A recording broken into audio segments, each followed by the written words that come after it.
So അടുത്തതായിട്ട് നമ്മൾ discuss ചെയ്യാൻ പോകുന്നത് ക്വസ്റ്റ്യൻ നമ്പർ 25 ആണ്.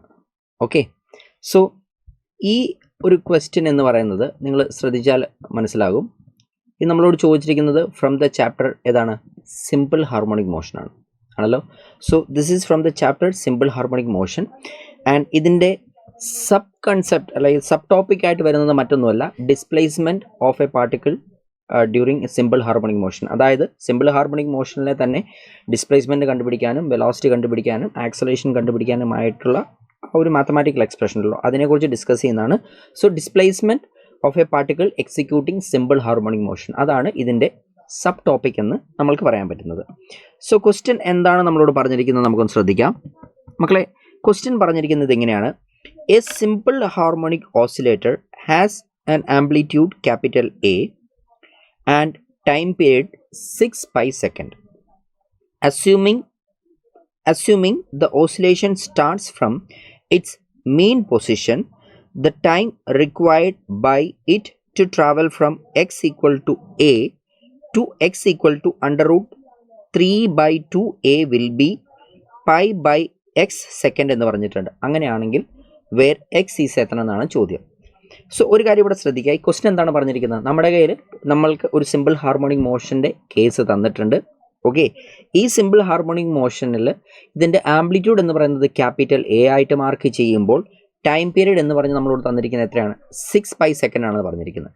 ഇനി ഈ സിമ്പിൾ ഹാർമോണിക് മോഷൻ്റെ ഒരു പാറ്റേൺ നമ്മളോട് പറഞ്ഞിട്ടുണ്ട്. ആ പാറ്റേൺ എന്താണെന്ന് ചോദിച്ചു കഴിഞ്ഞാൽ ഇത് when T equal to 0, that means starting from the mean position എന്ന് പറഞ്ഞു കഴിഞ്ഞാൽ നെറ്റ് ഫോഴ്സ് 0 ആയിട്ടിരിക്കുന്ന പോയിന്റിൽ നിന്നാണ് സ്റ്റാർട്ട് ചെയ്യുന്നത് എന്നും, അങ്ങനെ സ്റ്റാർട്ട് ചെയ്തിട്ടുള്ള ഒരു സിമ്പിൾ ഹാർമോണിക് മോഷനിൽ ഒരു particle the displacement equal to capital A, അതായത് എക്സ്ട്രീം പൊസിഷനിൽ നിന്നിട്ട് ഓക്കെ ഏത് പൊസിഷനിലോട്ട് √3/2a എന്ന പൊസിഷനിലോട്ട് വരാനായിട്ട് എടുത്തിരിക്കുന്ന സമയം എന്ന് പറഞ്ഞാൽ അത് എത്രയാണെന്ന് പറഞ്ഞിരിക്കുന്നു?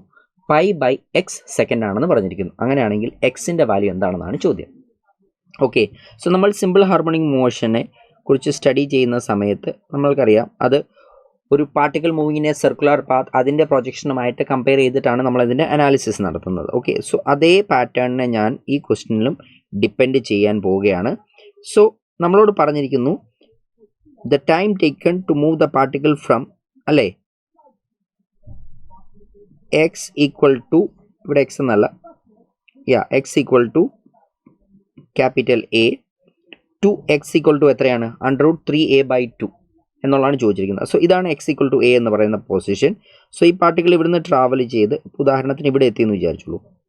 സോ അങ്ങനെയാകുമ്പോൾ ഈ പൊസിഷൻ അല്ലേ, ഈ ഡിസ്പ്ലേസ്മെൻറ്റ് എത്രയായിട്ട് വരും? നമുക്കതിനെ x equal to √3/2 times a എന്ന് എഴുതാം. So I am going to take this angle as theta എന്ന് എടുക്കാൻ പോവുകയാണ്. മനസ്സിലാകുന്നുണ്ടല്ലോ? സോ അപ്പോൾ ഇവിടെ നിങ്ങൾ നോക്കിയാൽ കാണാൻ പറ്റും this √3/2 times a is equal to, ഇത് നമ്മൾക്കറിയാം ഇത് ഇതിൻ്റെ റേഡിയസ് അല്ലെങ്കിൽ ഇതിൻ്റെ മാക്സിമം ഡിസ്പ്ലേസ്മെൻറ്റ് ക്യാപിറ്റൽ എ ആയിട്ട് നമ്മൾ കൺസിഡർ ചെയ്യാം. So 3/2 times a is equal to എന്തെന്ന് എഴുതാം? a cos ഓഫ് തീറ്റ എന്ന് എഴുതാൻ പറ്റും. ഇവിടെ എയും എയും തമ്മിൽ കട്ടാകും. So cos of theta equal to എത്ര വന്നു? Cos of theta equal to √3/2 എന്ന് വന്നു. ശരിയല്ലേ? നമുക്കറിയാവുന്ന കാര്യമാണ് ഇവിടെ ഈ കേസിൽ തീറ്റ ഈക്വൽ ടു എത്ര വരും? തീറ്റ ഈക്വൽ ടു നമുക്ക് എന്തെന്ന് വരാൻ കിട്ടാൻ പോകുന്നത്? Here we will get theta is equal to എത്ര വരിക? തീറ്റ എന്ന് പറയുന്നത് π/6 അല്ലെങ്കിൽ 30 ഡിഗ്രി എന്ന് പറയുന്നത്, കാരണം cos 30 ആണ് √3/2 എന്നുള്ളത്. സോ ഇവിടെ ഡിസ്പ്ലേസ്മെൻറ്റ് ഈക്വൽ ടു എന്തെന്ന് എഴുതി? π/6 നമുക്ക് എഴുതിയിട്ടുണ്ട്. ഈ തീറ്റ ആംഗുലർ ഡിസ്പ്ലേസ്മെൻ്റ് ആണ്, അതായത് എയിൽ നിന്നിട്ടും x ഈക്വൽ ടു എയിൽ നിന്നിട്ടും x is equal to √3/2a വരെ ട്രാവൽ ചെയ്ത സമയത്ത് ആംഗുലർ ഡിസ്പ്ലേസ്മെൻ്റ് ആണ് നമ്മൾ എഴുതിയിരിക്കുന്നത്. നമുക്കറിയാവുന്ന ജനറൽ എക്സ്പ്രഷനാണ് എന്ത്? Omega theta is equal to omega times എന്തായിരിക്കണം? ടി ആയിരിക്കണം. സോ ടി എന്ന് പറഞ്ഞാൽ മറ്റൊന്നുമല്ല, x is equal to a മുതൽ x equal to √3/2 times a വരെ ട്രാവൽ ചെയ്യാനായിട്ട് എടുത്തിരിക്കുന്ന സമയമാണ് കേട്ടോ. സോ തീറ്റ നമ്മൾ എന്തെന്ന് എഴുതുന്നു? തീറ്റ നമുക്കിവിടെ കിട്ടിയിരിക്കുന്ന വാല്യൂ ആയിട്ടുള്ള π/6 എന്ന് സബ്സ്റ്റിറ്റ്യൂട്ട് ചെയ്ത് കൊടുക്കുന്നു. And here this is omega എന്ന് പറഞ്ഞാൽ നമുക്ക് എന്തെന്ന് എഴുതാം? ഒമേഗ എന്ന് പറഞ്ഞു കഴിഞ്ഞാൽ 2π/t എന്ന് എഴുതാം ആണല്ലോ, ഇൻറ്റു സ്മോൾ ലെറ്റർ t എന്ന് തോന്നുന്നു. ശരിയല്ലേ? ഇവിടെ നമ്മൾക്കറിയാം ഈ പൈയും തമ്മിൽ കട്ടാകും. സോ നമ്മൾക്ക് കിട്ടാൻ പോകുന്ന എക്സ്പ്രഷൻ ഇങ്ങനെയാണ് small letter T is equal to അല്ലേ small letter T equals to capital T divided by 6 into 2 എന്ന് വരും. ആണല്ലോ അല്ലേ? ആണല്ലോ, ഫൈൻ. അങ്ങനെയാണ് എങ്കിൽ നമ്മളിവിടെ നോക്കുക.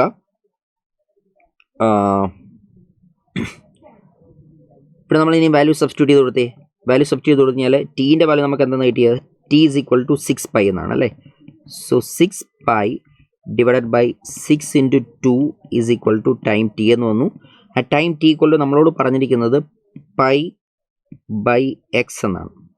ആണല്ലോ.